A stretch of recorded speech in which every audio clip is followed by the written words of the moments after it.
रिनेगेड immortal. Chapter 476 solo journey. दुकान छोड़ने के बाद वांग लिन ने ली दानान को 10 उच्च गुणवत्ता वाले आत्मा पत्थर दिए और मिनमेई शहर छोड़ दिया। शांग कबीले की दुकान में वास्तव में स्नो इंक थी, लेकिन इसकी कीमत बहुत अधिक थी। वांग लिन ने हिसाब लगाया कि उसके पास जितने भी आत्मा पत्थर थे, उनसे वह केवल 2 या 3 बूंदें ही खरीद सकता था। इस तरह की कीमत वांग लिन की अपेक्षाओं से कहीं अधिक थी। उसे नहीं लगता था कि स्नो इंक खेती की दुनिया में शीर्ष गुणवत्ता वाली सामग्री थी। प्राचीन देवता एक ग्रह से दूसरे ग्रह तक स्नो इंक की खोज में यात्रा कर सकते थे, जिससे यह बहुत सरल था। लेकिन खेती करने वालों के लिए स्नो इंक बहुत दुर्लभ थी। उसने उस महिला से सुना था कि स्नो इंक आत्मा को पोषण देने के लिए बहुत अच्छी थी। अगर किसी के पास शरीर के कब्जे के दौरान कुछ बूंदें हों, तो कब्जे की गति कई गुना बढ़ सकती थी।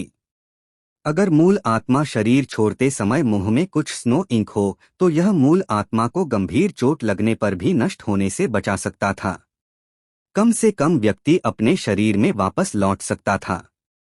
वांग लिन की आंखें चमक उठीं, फिर उसने मिंगमेई शहर के बाहर एक चट्टान ढूंढी और कमल की मुद्रा में बैठ गया। उसने अपनी दिव्य चेतना फैलाई और धीरे धीरे सितु नान को बुलाया। थोड़ी देर बाद सितु नान ने जवाब दिया। वांग लिन ने एक संदेश भेजा, मिंगमेई शहर, शांग कबीले की दुकान। मुझे स्नो इंक चाहिए। सितु नान हंसने लगा और फिर उसने संपर्क काट दिया। इस व्यापार ग्रह पर कुल 9 शहर थे। 3 दिनों के समय में एक स्वर्ग को हिलाने वाली खबर फैल गई। स्वर्ग और पृथ्वी शहर लूट लिया गया। इस व्यक्ति की दृष्टि बहुत अच्छी थी और उसने सभी शीर्ष गुणवत्ता वाले खजाने ले लिए। उनमें से अधिकांश दुकानों के मुख्य खजाने थे। यहां तक कि पृष्ठभूमि वाली दुकानें भी लूट ली गईं। यहां तक कि शहर के स्वामी के महल को भी लूट लिया गया।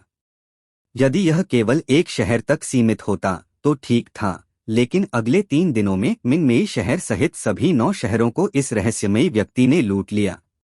इस व्यक्ति की खेती बहुत शक्तिशाली थी। कई खेती करने वालों द्वारा हमला किए जाने पर भी उसे कोई समस्या नहीं हुई। अंत में 9 शहरों के 5 असेंडेंट खेती करने वालों ने इस रहस्यमयी व्यक्ति को मारने के लिए एक साथ आ गए। यह लड़ाई सभी को चौंका देने वाली थी। हालांकि सभी 5 असेंडेंट खेती करने वालों को पीछे हटने के लिए मजबूर किया गया और वह रहस्यमयी व्यक्ति शांति से चला गया। इस तरह की शक्ति केवल किंवदंती में सुनी गई इल्यूसरी यिन, कॉर्पोरियल यांग और निर्वाण स्क्रायर अवस्थाओं में ही प्राप्त की जा सकती थी। नतीजतन वह टिड्डियों के झुंड की तरह आगे बढ़ा। कोई भी उसका सामना करने या उसे रोकने की हिम्मत नहीं करता था। वांग लिन 3 दिनों तक चट्टान पर बैठा रहा, मिंगमेई शहर को देखता रहा। तीसरे दिन की रात को वांग लिन ने हल्की मुस्कान दिखाई क्योंकि उसने पुआल की टोपी निकाली और अपने सिर पर रख ली। दूर से एक आकृति बिजली की तरह उड़ती हुई आई और उसके पीछे अनगिनत खेती करने वाले जो आकाश को ढकते हुए नजर आ रहे थे, उसका पीछा कर रहे थे। पीछा करने वालों में 8 लोग बेहद तेज थे। वे बाकियों से आगे निकल गए और पीछा जारी रखे। सितु नान घमंड से हंसा। हाँ, तुम छोटे बच्चे, तुम इस बूढ़े आदमी का पीछा क्यों कर रहे हो? मैं कोई औरत नहीं हूं। मुझे गुस्सा करो और मैं तुम सभी से फिर से चोरी कर लूंगा। जिस क्षण सितु नान उस चट्टान के पास से गुजरा जिस पर वांग लिन था, सितु नान ने हाथ बढ़ाया। एक शक्तिशाली बल ने वांग लिन को पकड़ लिया और वांग लिन सितु नान के बगल में एक उल्का की तरह उड़ने लगा। सितु नान ने अपनी भंडारण की थैली को छुआ और हंसा। इस बूढ़े आदमी की फसल अच्छी रही। चलो चलें इसके साथ। वह वांग लिन के साथ तेजी से उड़ गया। रहो तुम पागल चोर, सितु नान के पीछे से गुस्से भरी चीखें आईं। जब तक इस बूढ़े आदमी का दिमाग खराब नहीं हो जाता, मैं तुम्हारी इच्छा के अनुसार क्यों रुकूं? हालांकि यह बूढ़ा आदमी एक बार तुम लोगों से सीखने की कोशिश करेगा, तो तुम छोटे बच्चे पीछा मत करो। सितु नान जोर से हंसा और वांग लिन के साथ बिजली की तरह उड़ गया। उन्होंने वायुमंडल को तोड़ा और अंतरिक्ष की अंधेरी में 2 प्रकाश की किरणों में बदल गए। इस व्यापार गृह की दुकानों की बहुत गहरी पृष्ठभूमि है। अगर उन्होंने कुछ विशेषज्ञ भेजे तो इस बूढ़े आदमी के लिए भी उनके साथ निपटना मुश्किल होगा। मैंने जल्दी से चोरी की ताकि उनके पास मदद मांगने का समय न हो। ये वुयू और मैंने पहले भी इस तरह की चीजें बहुत की हैं। सितु नान को बहुत गर्व था।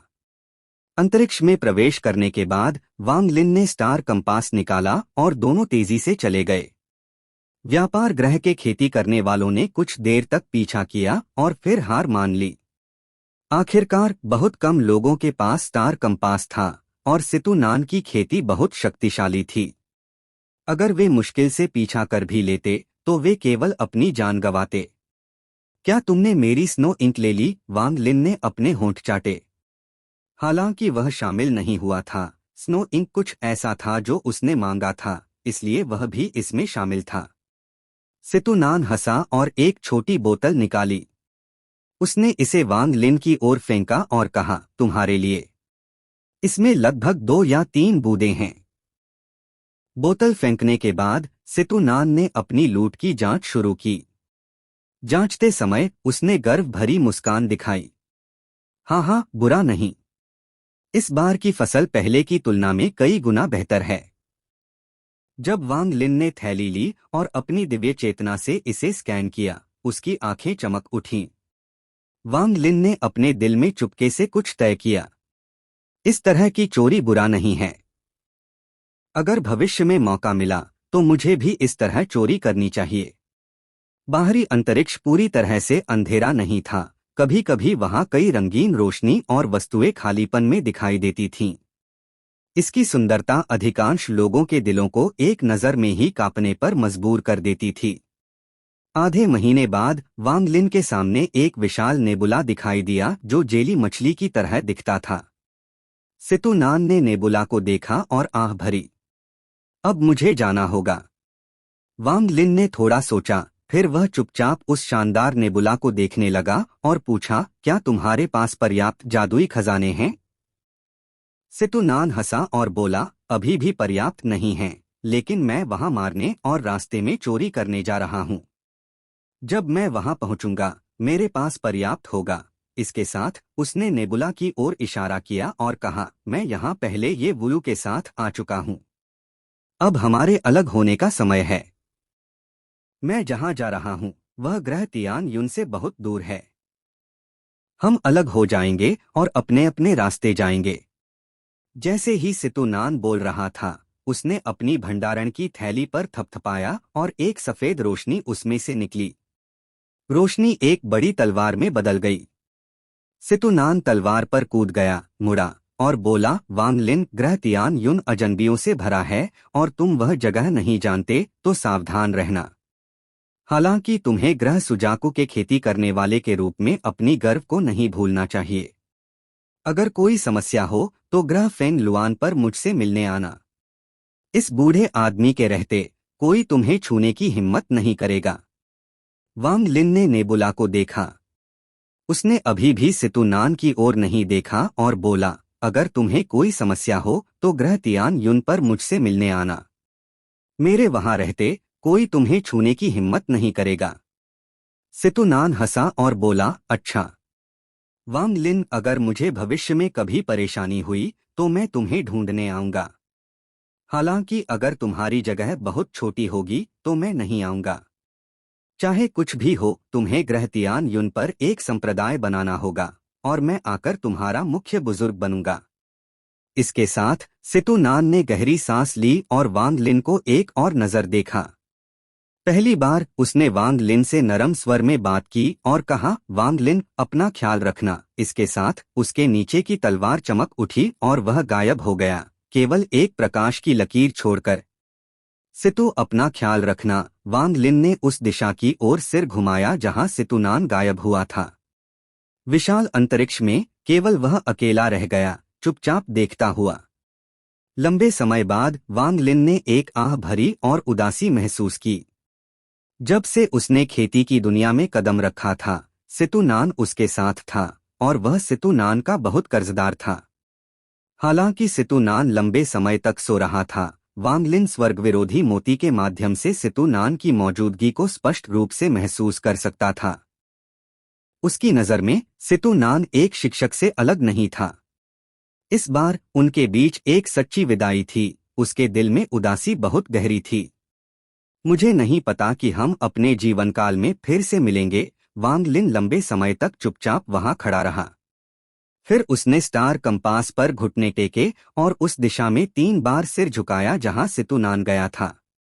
मैं वांगलिन ने अपने जीवन में कभी भी स्वर्ग या पृथ्वी को सिर नहीं झुकाया और मैं भूतों या देवताओं को सम्मान नहीं देता। मैं केवल अपने माता पिता को और सितु को सम्मान दिखाने के लिए सिर झुकाता हूँ। वांगलिन ने सिर उठाया, अपने दिल की उदासी को दबाया और स्टार कंपास दूर की ओर उड़ गया।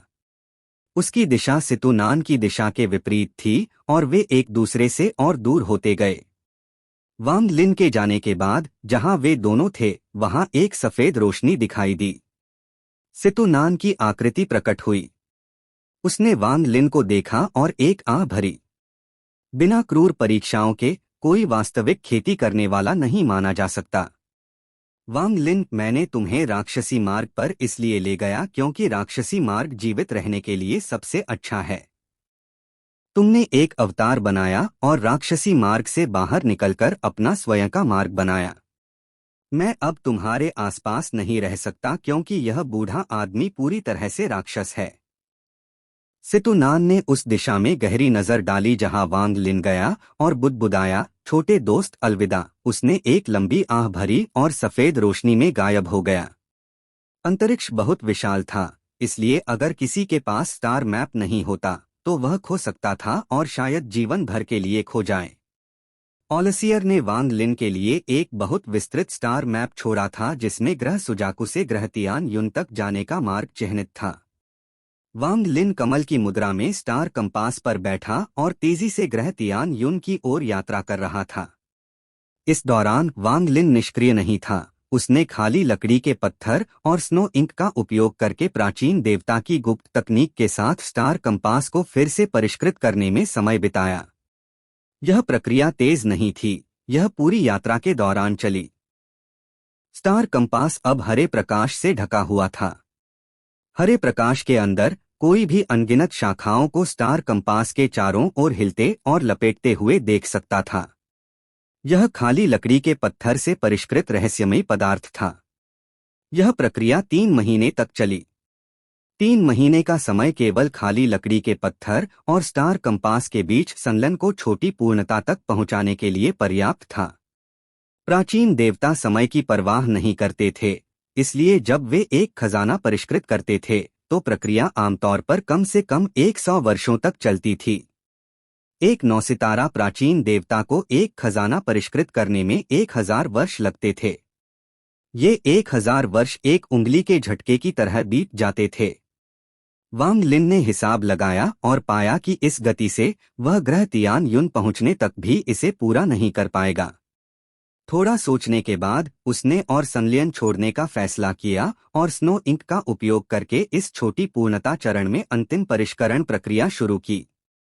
कई और महीने पलक झपकते ही बीत गए। इस दिन रिनेगेड immortal chapter 477 arriving at Tian-you. इस दिन शून्य में एक चांदी की किरण तेजी से उड़ी। यह चांदी की किरण एक ड्रैगन की तरह दिखती थी जो अंतरिक्ष में बिना किसी रुकावट के आगे बढ़ रही थी। इस चांदी की किरण पर एक व्यक्ति खड़ा था। इस व्यक्ति के लंबे बाल पीछे की ओर लहरा रहे थे। उसकी आंखें गर्व से भरी थीं, चेहरे की विशेषताएं तीक्ष्ण थीं और उसके कपड़े जोर जोर से फड़फड़ा रहे थे, जैसे कि उस पर तेज हवा चल रही हो।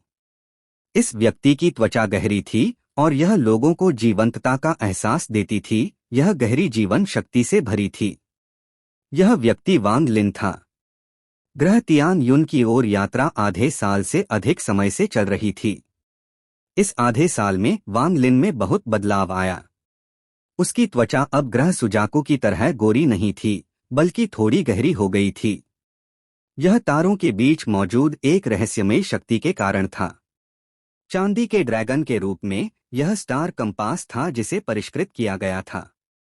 प्राचीन देवता तुसी की यादों के साथ उसने एक विशेष तकनीक का उपयोग किया साथ ही खाली लकड़ी के पत्थर और स्नो इंक के साथ संलयन को पूरा करके इसकी संरचना को बदल दिया। इस सब ने एक रहस्यमयी परिवर्तन को जन्म दिया। चांदी के ड्रैगन के आकार के लिए यह प्राचीन देवता की यादों में मौजूद एक प्राचीन प्राणी था जिसे क्यूहे कहा जाता था। इस प्राणी की गति बहुत तेज थी, इसलिए कंपास ने इसके आकार का उपयोग करके इसकी कुछ गति प्राप्त की। हालांकि यह वास्तविक प्राणी की तुलना में नहीं थी, फिर भी कंपास ने एक अकल्पनीय गति प्राप्त कर ली थी। प्राचीन देवता तुसी की यादों के अनुसार असली स्टार कंपास को अपनी पूरी क्षमता निकालने के लिए क्यूहे के रक्त की आवश्यकता होती थी। इस समय वांग लिन के नीचे का चांदी का ड्रैगन एक असेंडेंट खेती करने वाले से किसी भी तरह धीमा नहीं था। अंतरिक्ष में चांदी की रोशनी चमकती थी और वह दूर की ओर गायब हो गई। समय बीतता गया और एक और आधा साल बीत गया। वांग लिन 1 साल से अधिक समय से अंतरिक्ष में अकेले यात्रा कर रहा था। इस 1 साल में वांग लिन ने बहुत कुछ देखा। शुरू में वह हर चीज पर करीब से ध्यान देता था, लेकिन अब वह चीजों को बस एक नजर देखता और आगे बढ़ जाता था। वह ग्रह तियान युन के करीब और करीब होता जा रहा था। वांग लिन ने अपने दिमाग में मौजूद नक्शे के आधार पर दूरी की गणना की। इस समय वह आधे रास्ते पर था। रास्ते में वांग लिन ने अनगिनत ग्रह देखे। कुछ ग्रहों पर खेती करने वाले थे, कुछ परित्यक्त थे और कुछ शक्तिशाली और क्रूर आभाओं से भरे थे। इनके अलावा वांग लिन ने खुलेआम लूटपाट देखी। कुछ लोग थे जिन्हें सभी खेती करने वालों ने अस्वीकार कर दिया था, उन्हें फ्रिंज खेती करने वाले कहा जाता था। ये खेती करने वाले अपना अधिकांश समय अंतरिक्ष में बिताते थे और उनमें से कोई भी कमजोर नहीं था। वे किसी भी खेती करने वाले से लूटपाट करते थे जिसका सामना होता था। रास्ते में वांग लिन कुछ से मिला, लेकिन ये लोग खेती के स्तर का पता लगाने में बहुत अनुभवी थे, इसलिए उनमें से किसी ने भी वांग लिन को रोकने की हिम्मत नहीं की। लेकिन एक अकुशल फ्रिंज खेती करने वाला, जो आत्मा परिवर्तन के प्रारंभिक चरण में था, ने वांग लिन पर हमला किया। वह वांग लिन द्वारा गंभीर रूप से घायल होने के बाद दूर भाग गया। अंतरिक्ष में कमजोर जीवित नहीं रह सकते थे, इसलिए वांग लिन ने अब अपनी आभा को छिपाना बंद कर दिया। उसने अपनी पूरी शक्ति को प्रकट किया, विशेष रूप से अपनी मूल देह से निकलने वाली हत्या की भावना को। यह हत्या की भावना एक बड़ी आभा बन गई और ठंडी हवा के झोंके की तरह चली, जिससे लोगों के दिल कांप उठे। नतीजतन जब फ्रिंज खेती करने वाले वांग लिन को देखते थे, वे दूर चले जाते थे और उससे लापरवाही से उलझने की हिम्मत नहीं करते थे। इस तरह वांग लिन उड़ता रहा। वह स्वर्ग से उतरने वाले एक प्राचीन जानवर की तरह था। समय धीरे धीरे बीतता गया और पलक झपकते ही 1 और साल बीत गया। इस दिन वांग लिन चांदी के ड्रैगन पर खड़ा था। उसके सामने एक हरे प्रकाश से घिरा हुआ तारा तंत्र था। इस तंत्र में एक विशाल गहरे बैंगनी रंग का ग्रह था। इस ग्रह से कई रोशनी निकल रही थी, जिससे यह एक विशाल क्रिस्टल की तरह दिख रहा था। यह बहुत सुंदर था। इस बड़े ग्रह के चारों ओर 5 छोटे ग्रह थे जो मुख्य ग्रह की परिक्रमा कर रहे थे। इसके बाहर कुछ और छोटे ग्रह बिखरे हुए थे। वे सभी आध्यात्मिक ऊर्जा की लहरें उत्सर्जित कर रहे थे। यह स्पष्ट था कि उन पर प्रतिबंध लगाए गए थे। वांग लिन के दिल में उत्साह भर गया क्योंकि उसकी नजर बैंगनी ग्रह पर टिक गई। यह वह स्थान था जो ओलसियर ने उसे बताया था, ग्रह तियान युन। इस समय वांग लिन की नजर में ग्रह तियान युन बहुत बड़ा था, इसके मुकाबले ग्रह सुजाकू बहुत छोटा था। और इस समय यहाँ तक कि वहां से वह ग्रह से आने वाली घनी आध्यात्मिक ऊर्जा को महसूस कर सकता था। अगर वह ग्रह पर कदम रखता तो आध्यात्मिक ऊर्जा की घनत्व अकल्पनीय होता। ग्रह सुजाकू ग्रह तियान युन की तुलना में कहीं पीछे था। ओलसियर ने तब कहा था कि ग्रह सुजाकू एक आधा बर्बाद ग्रह था। अब ग्रह तियान युन को देखकर वांग लिन को बिना किसी संदेह के इस पर विश्वास हो गया। ग्रह तियान युन को देखने के बाद वांग लिन का दिल जोर से हिल गया, जैसे कि उसके अंदर एक बड़ी लहर उठ रही हो। यह वैसा ही था जैसा कि उसने खेती शुरू करने से पहले पहली बार किसी शहर में जाने पर महसूस किया था। उसके दिल में एक गहरी उत्कंठा पैदा हुई क्योंकि वह दूर में ग्रह तियान युन को चुपचाप देखता रहा। ग्रह तियान युन, मैं वांग लिन आ रहा हूँ, उसने अपने आप से बुदबुदाया। वांग लिन ने गहरी सांस ली लेकिन आगे नहीं बढ़ा। उसने वास्तव में एक कदम पीछे लिया। उसका पूरा शरीर चांदी के ड्रैगन के साथ अचानक पीछे हट गया। 3 दिन बाद वह एक छोटे परित्यक्त ग्रह के पास पहुंचा। वांग लिन का शरीर हिल गया और उसकी मूल देह बाहर निकल आई। मूल देह जैसे ही बाहर निकली, वह तुरंत उस परित्यक्त ग्रह के केंद्र में गहराई तक चली गई और वहां खेती शुरू कर दी। ग्रह तियान युन पर कई शक्तिशाली खेती करने वाले थे और कुछ लोग यह महसूस कर सकते थे कि उसकी मूल देह एक प्राचीन देवता है। सावधानी के लिए वांग लिन ने अपनी मूल देह को यहां छोड़ दिया और फिर ग्रह तियान युन की ओर उड़ गया। ग्रह तियान युन एक हरे रंग के गैस की परत से घिरा हुआ था। यह घना नहीं था, लेकिन यह पूरे ग्रह को ढक रहा था। दूर से ग्रह ऐसा लग रहा था जैसे कि यह एक पतली हरी पर्दे से ढका हुआ हो। हरे कोहरे के अंदर कुछ चमकते हुए बिंदु भी थे जो तारों की तरह दिखते थे। केंद्र में मौजूद बड़े बैंगनी ग्रह से प्रचुर मात्रा में आध्यात्मिक ऊर्जा हरे गैस में उमड़ रही थी, जिससे यह हिल रही थी और अजीब दृश्य प्रकट हो रहे थे। वांग लिन हरे गैस के बाहर रुक गया। जब उसने गैस को देखा तो उसे खतरे का एहसास हुआ। इस हरे गैस में एक विनाशकारी शक्ति है। अगर मैं लापरवाही से इसमें घुस गया तो मुझे लगातार इसके हमले का सामना करना पड़ेगा। मुझे नहीं पता कि यह ग्रह किस रैंक का है कि इसमें इतनी शक्तिशाली संरचना है। और इसके चारों ओर के 5 छोटे ग्रहों में भी अपनी अपनी संरचनाएं हैं, यहाँ तक कि और दूर बिखरे छोटे ग्रहों की भी बात नहीं कर रहा हूँ। जब वांग लिन सोच रहा था, उसकी आंखें अचानक चमक उठीं, फिर वह 1000 फीट पीछे हट गया और गंभीर अभिव्यक्ति के साथ हरे गैस को देखने लगा। हरे गैस में हलचल हुई जैसे कि कोई विशाल हाथ इसे हिला रहा हो। यह शक्ति गैस को 2 भागों में बांट रही थी। उसी समय एक काले गाउन में एक युवक बाहर निकला। उसका चेहरा सामान्य था और उसकी आंखें शांत थीं। जब उसने वांग लिन को देखा और पूछा, क्या आपके पास कोई कूटनीतिक संदेश है? हालांकि उसका बोलना शांत था, उसकी आंखें शांत थीं और उसका पूरा व्यक्तित्व एक विनम्र भावना देता था। लेकिन इन सब का संयोजन लोगों को एक ऐसी अहंकार की भावना देता था जो खुले तौर पर प्रदर्शित होने वालों से भी अधिक मजबूत थी। उसका अहंकार अब प्रदर्शित करने की आवश्यकता नहीं थी क्योंकि यह उसकी हड्डियों में समा चुका था। वांग लिन ने उस व्यक्ति को देखा और सिर हिलाया। मेरे पास नहीं है। युवक का चेहरा वही रहा और उसने शांतिपूर्वक पूछा, क्या आपके पास कोई निमंत्रण है? वांग लिन ने थोड़ा सोचा और फिर से सिर हिलाया। युवक ने वांग लिन को देखा और धीरे धीरे कहा, चूंकि आपके पास न तो कूटनीतिक संदेश है और न ही निमंत्रण, कृपया चले जाएं। इसके साथ वह मुड़ा और हरे गैस में वापस चला गया। जैसे ही वह अंदर गया, हरे गैस धीरे धीरे बंद होने लगे। वांग लिन की आंखें चमक उठीं और उसने धीरे धीरे कहा, मैं सीनियर ओलसियर की तलाश में हूँ। युवक रुक गया, फिर वह मुड़ा और वांग लिन को देखने लगा। उसकी नजर अजीब हो गई और थोड़ी देर बाद उसने पूछा, क्या आप ग्रह सुजाकू से आए हैं? वांग लिन चौंक गया। उसने युवक को देखा और सिर हिलाया।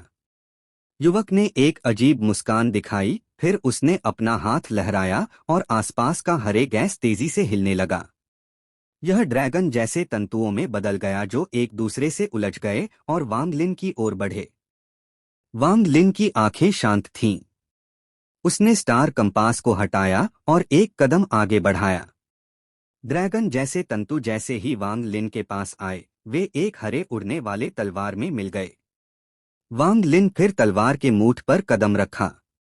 बहुत बहुत धन्यवाद। वांग लिन का चेहरा वही रहा और उसने अपने हाथ जोड़े। युवक की आंखों में रहस्यमयी रोशनी और भी तेज हो गई। उसने वांग लिन को देखा और फिर तलवार के मूठ को देखा, फिर झुककर बोला, अंदर जाओ। सीनियर ओलसियर आपके लिए लंबे समय से इंतजार कर रहे हैं। इसके बाद हरे गैस 2 भागों में बंट गए, जिससे ग्रह तक जाने वाला एक गहरा सुरंग बन गया। वांग लिन का शरीर नहीं हिला, लेकिन उसके नीचे की हरी तलवार चली और उसे ग्रह तियान युन की ओर ले गई। उड़ते समय वांग लिन सोच में पड़ गया। इस व्यक्ति को पता था कि मैं ग्रह सुजाकू से आया हूं और उसने कहा कि सीनियर ऑलसियर मेरा इंतजार कर रहे हैं। क्या यह सीनियर ऑलसियर वास्तव में एक ऐसी जादुई शक्ति रखते हैं जो उन्हें स्वर्ग और पृथ्वी के पार देखने और यह गणना करने की अनुमति देती है कि मैं आऊंगा? अगर ऐसा है तो सीनियर की जादुई शक्ति स्वर्गीय है। जैसे ही वांग लिन सोच रहा था, उसके नीचे की उड़ने वाली तलवार तेजी से ग्रह तियान युन की ओर बढ़ी। थोड़ी देर बाद ग्रह तियान युन बड़ा और बड़ा होता गया और जल्द ही उड़ने वाली तलवार उसे ग्रह में ले गई। वायुमंडल का हवा का दबाव उसके चेहरे पर तेज चाकुओं की तरह टकरा रहा था, लेकिन उसके नीचे की तलवार एक नरम चमक उत्सर्जित कर रही थी जो दबाव को एक निश्चित स्तर तक कम कर रही थी। वांग लिन हरे प्रकाश से घिरा हुआ था क्योंकि उसे पलक झपकते ही वायुमंडल के माध्यम से ले जाया गया और वह ग्रह तियान युन में प्रवेश कर गया। हवा से वांग लिन ने देखा कि ग्रह की सतह का अधिकांश हिस्सा बैंगनी पौधों से ढका हुआ था। इन पौधों की पत्तियां हवा से हिल रही थीं और सरसराहट की आवाजें पैदा कर रही थीं। उसके दिल में एक अपरिचितता की भावना पैदा हुई। उसने एक आह भरी और तेजी से दूर की ओर उड़ गया। हरे गैस से बनी तलवार वांग लिन के नियंत्रण में नहीं थी। यह अपने आप उड़ रही थी ताकि वांग लिन को हेवनली फेट संप्रदाय तक ले जाए। उनका प्रवेश बिंदु संप्रदाय से बहुत दूर नहीं था, इसलिए केवल 3 अगरबत्ती के समय के बाद हेवनली फेट संप्रदाय वांग लिन के सामने प्रकट हुआ। वांग लिन की आंखें चमक उठीं, फिर वह हरी तलवार से कूद गया और जमीन पर उतरा। हरी तलवार पलक झपकते ही गायब हो गई। रिनेगेड इममॉर्टल चैप्टर 478 सीकिंग दाव। हेवनली फेट संप्रदाय ग्रह तियान युन के पूर्वी हिस्से में स्थित था। यह कोहरे से ढका हुआ था। कोहरा और बादल इस क्षेत्र को घनी तरह से भर रहे थे। दूर से देखने पर ऐसा लगता था जैसे संप्रदाय कोहरे की परतों से ढका हुआ हो, जिससे अंदर का कुछ भी देखना असंभव था। बीच में एक विशाल मंदिर तैर रहा था, जो एक नरम सुनहरी रोशनी उत्सर्जित कर रहा था। मंदिर के नीचे तैरते हुए पत्थर थे, जो सीढ़ियां बनाते थे और नीचे की पहाड़ियों तक ले जाते थे। यह वह जगह थी जहां हेवनली फेट संप्रदाय का बाहरी संप्रदाय स्थित था। इस समय हेवनली फेट संप्रदाय में तलवारों की रोशनी की किरणें इधर-उधर उड़ रही थीं। संप्रदाय बहुत जीवंत था। वांग लिन पहाड़ के बाहर खड़ा था और विशाल मंदिर को देख रहा था। उसने गहरी सांस ली और एक कदम आगे बढ़ाया। फिर वह एक सफेद रोशनी की किरण में बदल गया और तेजी से आगे बढ़ा। ज्यादा समय नहीं लगा और वांग लिन एक बड़ी पहाड़ी पर पहुंच गया। जैसे ही वह पहाड़ी को पार करने वाला था, उसका चेहरा बदल गया और वह रुक गया और दूर की ओर देखने लगा। आने वाले रुको, दूर से एक हल्की आवाज आई। यह आवाज बहुत सादी थी, जिसमें कोई भावना नहीं थी। यह बताना असंभव था कि यह पुरुष की थी या महिला की। वांग लिन का चेहरा सम्मानपूर्ण हो गया। उसने अपने हाथ जोड़े और जोर से कहा, ग्रह सुजाकू का वांग लिन सीनियर ऑलसियर को नमस्कार करने आया है।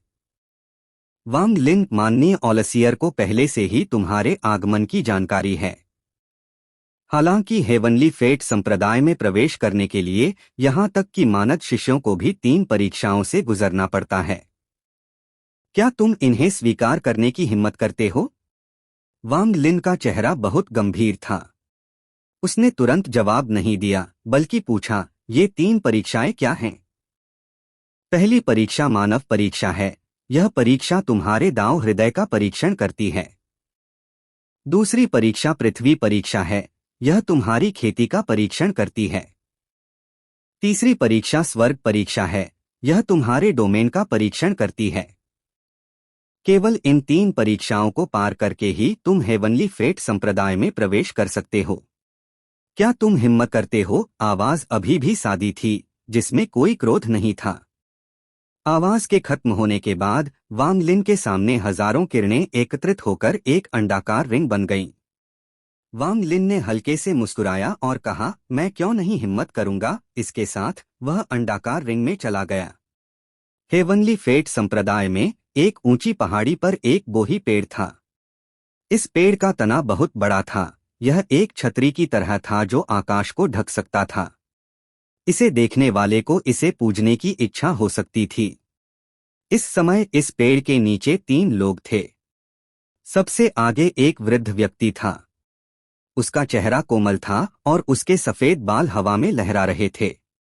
हालांकि वह बूढ़ा होने का एहसास नहीं देता था और इसके बजाय एक अलौकिक भावना उत्सर्जित करता था। उसकी आंखें कुछ युवाओं की तुलना में भी अधिक चमकदार थीं। विशेष रूप से उसकी 2 भौहें उसके चेहरे पर 2 सफेद ड्रैगनों की तरह थीं जो हवा के साथ हल्के से हिल रही थीं। उसकी नज़र दूर की ओर थी और उसमें उम्र का एक संकेत दिखाई देता था। उसके पीछे 2 लोग सम्मानपूर्वक खड़े थे। दोनों लगभग 30 साल के दिखते थे। उनमें से एक मुस्कुरा रहा था और बहुत मित्रवत लग रहा था। दूसरा गंभीर चेहरा लिए था। उसकी आंखें ठंडी थीं और वह बिना किसी भाव के वहां खड़ा था। मुस्कुराने वाला व्यक्ति कोमल दिखने वाले वृद्ध को देखकर बोला, गुरुजी, यह व्यक्ति केवल एक मानद शिष्य है, उसे 3 परीक्षाओं से क्यों गुजरना पड़ रहा है? वृद्ध व्यक्ति की आंखें बिजली की तरह दूर की ओर देख रही थीं और उसने धीरे धीरे कहा, मैंने उसे एक सनक में शिष्य के रूप में स्वीकार किया और हमारे बीच गुरु शिष्य का कर्म बोया। केवल 100 वर्षों में उसकी खेती इस स्तर तक पहुंच गई है। वह साधारण नहीं है। कोमल दिखने वाला व्यक्ति हल्के से मुस्कुराया और बोला, गुरुजी की नजर में आना उसका सौभाग्य है। अगर वह तीनों परीक्षाओं को पास कर लेता है तो उसे पर्पल क्लाउड पवेलियन में ले जाओ। वृद्ध व्यक्ति ने फिर से शून्य की ओर देखा, फिर एक कदम आगे बढ़ाया और गायब हो गया। कोमल दिखने वाला व्यक्ति और ठंडे चेहरे वाला व्यक्ति दोनों ने जवाब दिया। उन्होंने सम्मान में सिर झुकाया जब तक कि वृद्ध व्यक्ति नहीं चला गया। ठंडे चेहरे वाले व्यक्ति ने उपहास किया और कहा, पर्पल क्लाउड पवेलियन? रोचक। जूनियर शिष्य भाई झो, इसमें क्या रोचक है? कोमल दिखने वाला व्यक्ति उस व्यक्ति की ओर मुड़ा जिसका नाम झो था। वरिष्ठ शिष्य भाई, क्या आप अपने जूनियर भाई की परीक्षा लेने की कोशिश कर रहे हैं? पर्पल क्लाउड पवेलियन कोई ऐसी जगह नहीं है जहां एक साधारण मानद शिष्य रह सकता हो। पर्पल स्काई पैलेस और मेरा पर्पल ड्रीम पैलेस ऐसी जगहें हैं जहां केवल हमारे गुरु के सच्चे शिष्य रह सकते हैं। मुझे डर है कि पर्पल क्लाउड पवेलियन जल्द ही पर्पल वुड पैलेस के नाम से जाना जाएगा। कोमल दिखने वाला व्यक्ति मुस्कुराया और बोला, वह वांग लिन साधारण नहीं है और गुरुजी वास्तव में एक और शिष्य स्वीकार करने के लिए प्रेरित हुए हैं। हमें एक और शिष्य भाई मिलने वाला है। क्या यह एक खुशी की बात नहीं है? वरिष्ठ शिष्य भाई, आपको अपने दिल में जो नहीं है उसे कहने की जरूरत नहीं है, झो नाम का व्यक्ति हंसकर बोला और चला गया। इस समय केवल कोमल दिखने वाला व्यक्ति रह गया था। उसकी आंखें शांत थीं और उनमें एक ऐसी नजर थी जैसे कि वह कुछ पूरी तरह समझ नहीं पा रहा हो। उसने अपने आप से फुसफुसाया, पर्पल क्लाउड पवेलियन? गुरुजी का चयन वास्तव में रोचक है। जूनियर शिष्य भाई सुनयुन, ऐसा लगता है कि गुरुजी ने तुम में पूरी तरह से विश्वास खो दिया है। वांग लिन के लिए जब वह अंडाकार प्रकाश की रिंग में कदम रखा तो उसकी दृष्टि धुंधली हो गई और वह एक विशाल सफेद दुनिया में प्रकट हुआ। वह यह नहीं देख पा रहा था कि यह जगह कहाँ खत्म होती थी। ऐसा लग रहा था जैसे वह अंतरिक्ष में हो। यहाँ खड़े होने से उसके दिल में एकाकीपन की भावना पैदा हो रही थी। वांग लिन की आंखें चमक उठीं और उसके दिल में मौजूद एकाकीपन की भावना गायब हो गई। रोचक, यह जगह मेरे दिल में बदलाव ला सकती है। वांग लिन ने अपनी दिव्य चेतना को सभी दिशाओं में पागलपन से फैलाया। अपनी प्रारंभिक आत्मा परिवर्तन की दिव्य चेतना के साथ कुछ ही पलों में कई दसियों हजार किलोमीटर के दायरे में सब कुछ उसके दिमाग में प्रकट हो गया। पहली परीक्षा मेरे दाओ हृदय का परीक्षण करेगी, वांग लिन ने थोड़ा सोचा। इसी समय वांग लिन के सामने एक धुंधली आकृति प्रकट हुई और धीरे धीरे उसके पास कदम बढ़ाने लगी। वांग लिन ने उसकी ओर देखा, लेकिन उसका शरीर नहीं हिला। आकृति धीरे धीरे करीब आई, जिससे उसका सुंदर चेहरा प्रकट हुआ। वह ली मुवान थी।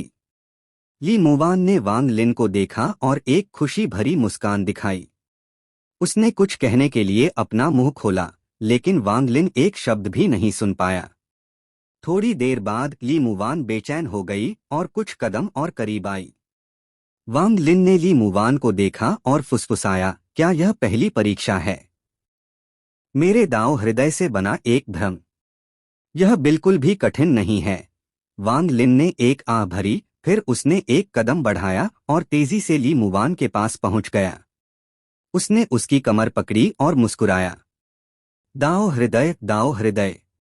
ली मुवान ने एक हल्की मुस्कान दिखाई और वह वांग लिन के साथ गायब हो गई। हेवनली फेट संप्रदाय में बोही पेड़ के नीचे कोमल दिखने वाला युवक चकित हुआ और उसकी आंखों में एक रहस्यमयी रोशनी प्रकट हुई। जब तक गुरुजी गलत नहीं थे, इस व्यक्ति में महान बुद्धि है। सामान्य लोग पहली परीक्षा के लिए केवल दो चीजें करते हैं, या तो वे खुद को शांत करके सब कुछ टाल देते हैं या बलपूर्वक इसे तोड़ने की कोशिश करते हैं। यह व्यक्ति वास्तव में रोचक है। उसने दांव की खोज करने का फैसला किया। Please like and subscribe to novel reader YT।